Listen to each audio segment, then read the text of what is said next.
All right. Hey, good morning, everyone. It's a little chilly out here, so I found a good river. It's a little swollen and very fast moving, and it's perfect for kind of the end of this chapter that I'm going to read tonight or today. Chapter 20, the River Kishon.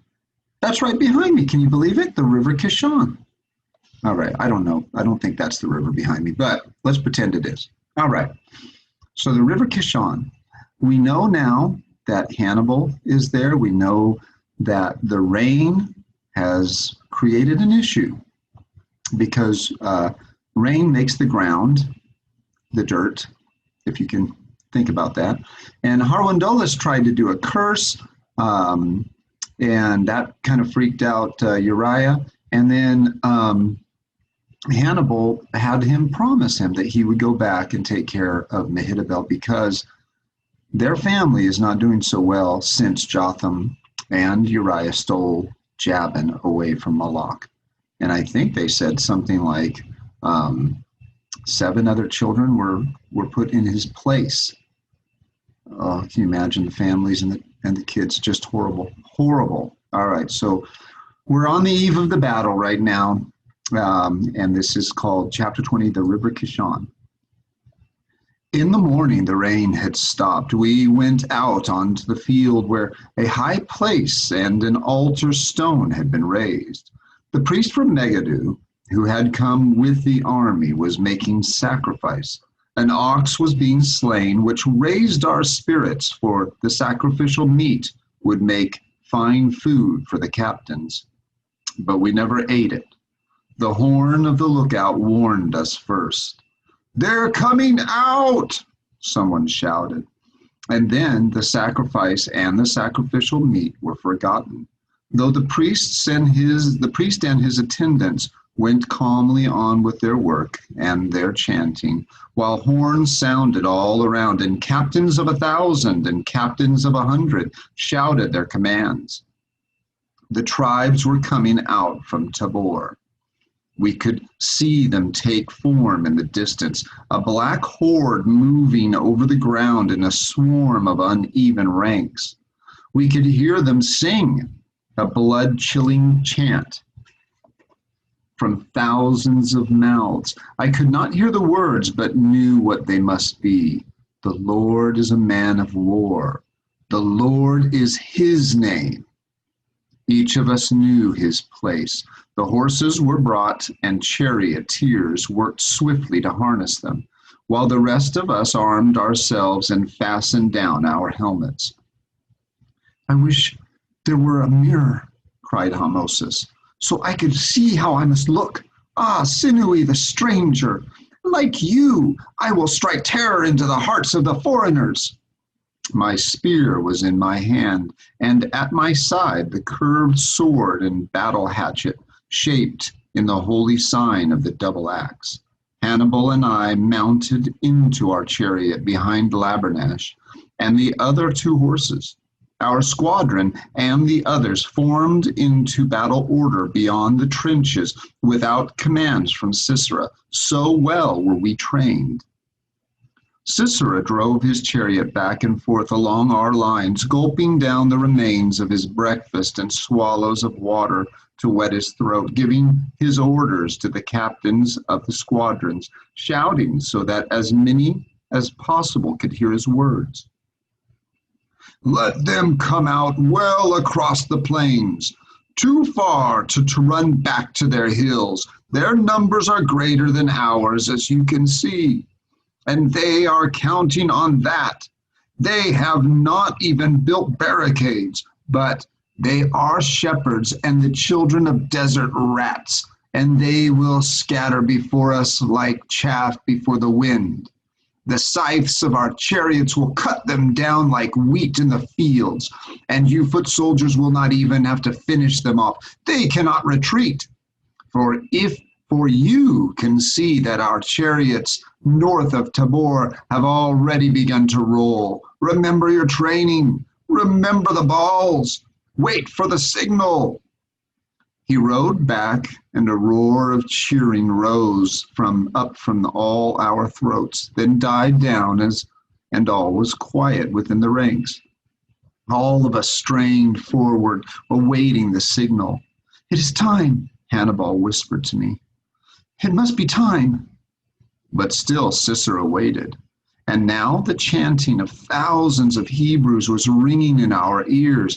As they came closer, they seemed to fill the plain, a great mass suddenly taking shape and color so that we could see their rags and their nakedness, their black beards and their terrible anger that drove them forward. For a moment, I felt a great fear. Then, at a signal, the standards of the cities of Canaan were raised. The standard of Harosheth was the standard of the Hittites, and my fear was driven out. The final signal came. The captain of the hosts lifted his spear and brought it down again. The horn sounded for the light chariots to ride out, and the air rang with their yells. They rolled across the plain into the ranks of the Hebrews, cutting down all they met. But the Hebrews, though they were halted, did not scatter. Some of the drivers were pulled to the ground, and some horses slain. But many more of the Hebrews fell. The cries were terrible to hear. "You see," I said to Hannibal, "that was old woman's talk last night. You are not going to die today. It is they who are going to die." A second squadron of light chariots was dispatched. "Keep clear of the ruts," shouted the captain. "Keep up your speed." By now, all the ground between us and the enemy was being trampled and rolled into a mass of ridges and pools. The shock of the second light cars had gained us a little ground, and there seemed to be some wavering in the ranks of the Hebrews. We knew it was time for the heavy chariots to move out and crush them entirely. The horn sounded for the leveling of our spears. "Squadron ho!" shouted our captain of 100. "For Astarte and the balls!" I felt the lurching of our chariot as it started forward. And in that same moment, I knew that something was wrong. Here it goes. We did not roll out across the field, gaining speed as we rushed toward the enemy. Instead, we jerked and sank, started and stopped, went a little distance, and finally came to a dead stop, our wheels mired down in the mud. Remember the rain? The rain creates the mud. If their heavy chariots had no mud, they would roll across and destroy the Hebrews. But that's not going to happen, and that's not happening. "What's wrong?" I shouted. "Start up again." I looked around and saw that all across the field, the heavy chariots were sinking into the ruts. Horses were straining, some struggling through, most brought to a halt, as we had been. The rain had done its work. The chanting of the Israelites had ceased. That's the Hebrews, the Israelites. But now, among those who had not been slain by the light chariots, a terrible shouting and shrieking arose. 10,000 spear points were leveled at our breasts, and they came toward us at a dead run, swelling in size until they blotted out the sun. "The whip! The whip!" shouted Hannibal. "No!" I cried, for the charioteer was beating Labernash, and I could see that even his strength would not loosen the wheels from the mud. "Unharness him! Unharness him!" I cried. "He is useless to us now, and they will kill him. Let him go!" The charioteer did not obey me and only beat the 3 horses more. In great anger, I jumped from the chariot and dragged him to the ground. I would have killed him, but all my thoughts were for Labernash. I unharnessed him and struck him to drive him back, away from the spears of the enemy. He reared up above me, whinnying in fear. "Go, Labernash!" I cried. "They will kill you with their spears!" But Labernash would not go. He was afraid and puzzled and would not leave me. The men of our hosts, too, were puzzled and afraid. Our unconquerable chariots were of no use to us now. Some dismounted to face the oncoming tribesmen on foot. Others stayed in their places while their drivers vainly tried to whip the horses forward. But a few of them, Hittites or Egyptians, released their horses and mounted them, messenger style, and together with infantry and dismounted chariot men went forward through the mud to meet the Hebrews and break the shock of their attack. When I saw this and seen that Labernash would not be saved, I sprang onto his back, as I had so often done at home, and rode him forward into the ranks of the enemy. "Go, Labernash, go!" I shouted, and Labernash obeyed me, for he had been trained to attack. "Harosheth and Great Hatti!" I shrieked. "Teshub and the double axe!" Harwindulus and Ahmosis were among those who rode, each taking a horse from between the shafts of their chariot. We went swiftly, for these were good horses, and without the chariots could cover wet ground as well as dry. We rode straight against them, foot soldiers following, coming into that milling mass of men with a shock that almost knocked us from our mounts. Though the wheels and scythes were halted, that would have torn and scattered the Hebrews, still for a while all went well. The tribesmen fought with clumsy spears and clubs and stones and ancient swords, while our arms and armor were the finest in the world. Like the warriors shied away from Labernash and his trampling hooves. I saw Harwindulus clearing a circle around him with his axe, while Ahmosis was silent and skillful with his curved sword. Many times I caught sight of Hannibal, still in his mired chariot, raised above the field and fighting with the strength of 7 balls. Fear and hatred had transformed him. The glow of battle was on his face, as I had never thought to see it. And he was as beautiful as Adani, as he killed many men who tried to drag him down. Sisera, too, stood high in his chariot, a guard of men close about him. His bright helmet shone and his plumes waved as he tried with shouts and signals to bring some order into what was happening. But order now was all on the side of the Hebrews. For with our chariots gone, our training had failed us, and each man now did as he pleased. The Hebrews, though, stood close, captainless and ill-armed as they were. They had been well taught. Many of them had knowingly sacrificed their lives to stop the first shock of the light chariots, had in fact been trained and put in the front ranks for that purpose. Now they fought grimly and without disorder, heeding and following the signals of the ram's horn, and little by little we were beginning to give ground. I saw them kill Harwindulus. Still singing, he had ridden into a knot of the tribesmen and cut down some of them before a man seized him from behind and began to drag him from his horse. "Harwindulus!" I shouted. "Behind you! Cut him down! I'm coming!" I rode toward him, trampling all in my way, but it was too late. They cut him down with spears and swords, and while I watched, someone seized the mane of Labernash and, grasping me around the waist, dragged me to the ground. But the hoofs of Ahmosis' horse trampled him. "Thanks," I gasped, and saw him laugh and raise his hand. Now the tribesmen were thick among us, fighting like wild men. I had lost sight of Labernash, though I thought I could hear his wild whinnying. I swung about me with my battle axe, trying to cut my way toward the sound. I found him at last, and I saw him die. A fierce young fellow with a face like Samuel's, and all his hatred for the oppressors and their horses in his eyes, had seized his mane and cut his throat. I went blind then, and heard nothing but my own screaming, and knew nothing but that I had killed the young man, and was trying to kill him again and again. Then I made my way to Labernash. I saw his eyes darken and his knees give way, while the blood gushed from his throat, and saw him sink into the ground in a great golden broken heap. I fell across his body, and perhaps they thought I was dead, for no one touched me. While I lay there, I heard a voice shouting above the battle, a voice I remembered well, the voice of a shepherd, the voice of Barak. When my head cleared, I rose to my feet and looked about me. Hannibal no longer stood high above the field, but was lost to sight. And I knew that his words of the night before had come true. And then I saw that we of Canaan were no longer fighting for a glorious victory, but were fighting for our very lives.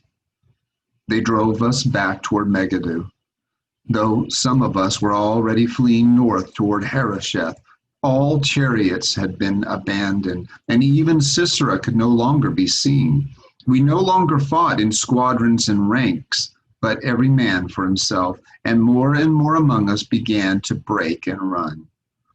Through the day they drove us back and pursued and killed us. And finally we gave up even the show of doing battle, but fled before them to our shame. And at last we came to the river Kishon. This Kishon is not wide across, but that day it was swollen with the rains, and in some places it overflowed its banks, so that the ground was treacherous. The waters were yellow with mud torn from the banks, and leaped and churned as they pushed their way toward the sea.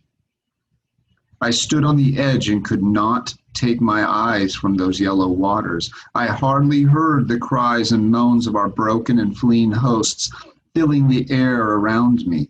All I could hear was the rushing of the river. "We have to cross," said a voice above me. I looked up and saw that it was Ahmosis, still mounted and staring at the river with as grim a look as mine. "I can't swim," I cried, shaken with a cold chill. "Then learn," said Ahmosis. "If you stay here, they will cut you to pieces." "Then they will cut me to pieces. Better that than be carried off by that water." All around us men were wavering on the bank. Some began to enter the water. I watched one of them sinking deep into the treacherous mud. He struggled on, however, till he lost his footing in the middle of the river and was swept away with pitiful cries that were finally choked off by the waters. "I can't do it," I said again, for such a horror of the water had come over me that I was almost mad with fear. Other men, too, had tried and met the same fate, and now some of them, in panic, had determined to stay and face the enemy on the water's edge, though they knew there were only two choices: to die on the sword of the tribesmen or to try to escape on the other side. "Come," said Ahmosis, "my horse will carry me. Hang on to his tail. He will get us across." "No," I answered, shivering helplessly. "Then climb on behind me," said Ahmosis. "Maybe he can carry us both." "I will not be the cause of your death," I said. "Your horse can carry you to the other side. With me he will stumble, and you will surely drown." The mouth of Ahmosis became thin, and his jaw looked more stubborn than ever. "If you stay, I will stay," he said, "and then you will surely be the cause of my death." I knew he meant it, so I mounted behind him, clinging tight around his waist and pressing my knees into the side of his horse. My eyes were tight shut, for I could not look upon the river. I could feel the water surging up around us as the horse's legs sank deep into the muddy bottom. But he struggled bravely, and we were moving forward. Then I felt him stumble and almost lose his footing. "Your axe!" I heard Ahmosis cry. "Get rid of your axe and your sword and your helmet." I obeyed him. The horse regained his footing, but only for a little while. Then he sank into the mud again and stumbled in earnest, throwing me sideways from his back. Without thinking, and to my shame, I clutched for Ahmosis to save myself. This unsteadied him, and he too slid from his mount and into the churning water. I screamed when I felt the river closing over me, and then felt my scream choked off, but Ahmosis got hold of me around the neck. He was a strong swimmer, and sometimes he got my head above the water so that I could breathe. The river carried us far. But finally, we both found our footing, even in the mud. Helped by some oleander bushes that overhung the opposite bank, we dragged ourselves ashore. For a long time I lay gasping on the bank of the river. Ahmosis stretched out beside me. Anyone who had passed us might have thought that we were dead. but there were not many to pass. Those who did not try to cross the river were slain by the enemy, and many of those who did were swept away by the water. And those who say that all the army of Sisera was destroyed are very nearly right. Through the night we lay on the riverbank. All was quiet and the sun was rising when I finally brought myself to move. I was not wounded except for a few cuts and bruises, but I ached all over from the fight and the battering in the river and from weariness and hunger. Turning my head, I watched Ahmosis bow himself before the glow from the rising sun in the manner of the Egyptians.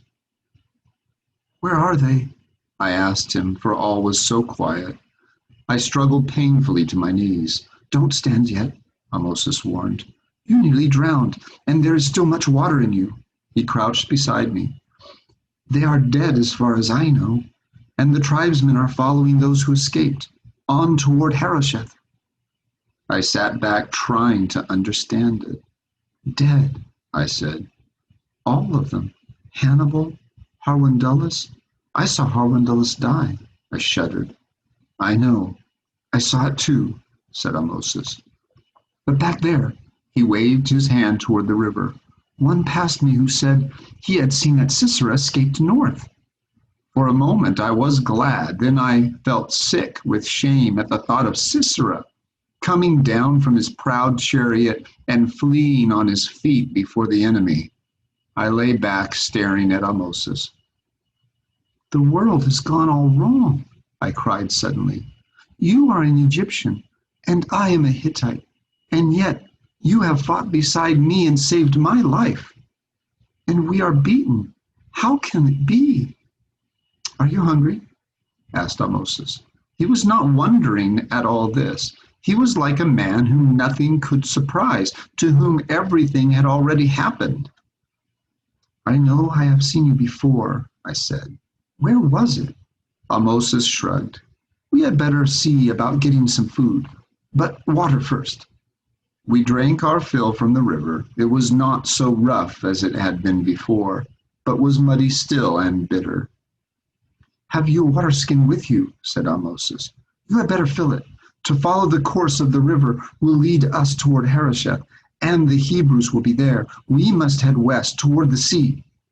"What town is nearest?" I asked him. "Megiddo, where my garrison was," said Ahmosis. "But the Hebrews will be there too. The nearest seaport is Dor. We had better go there. It should not be a day's walk. And then, at least there will be someone there who will give us food." We rose to our feet, and I gazed back across the river upon the field of the dead.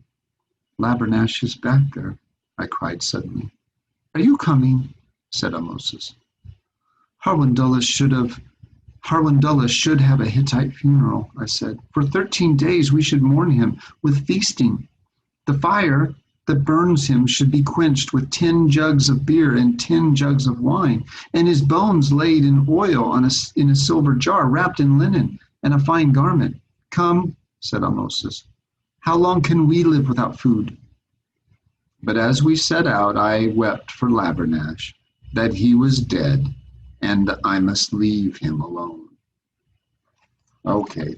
Sorry about that. That's another tough chapter. Nobody likes it when an animal dies.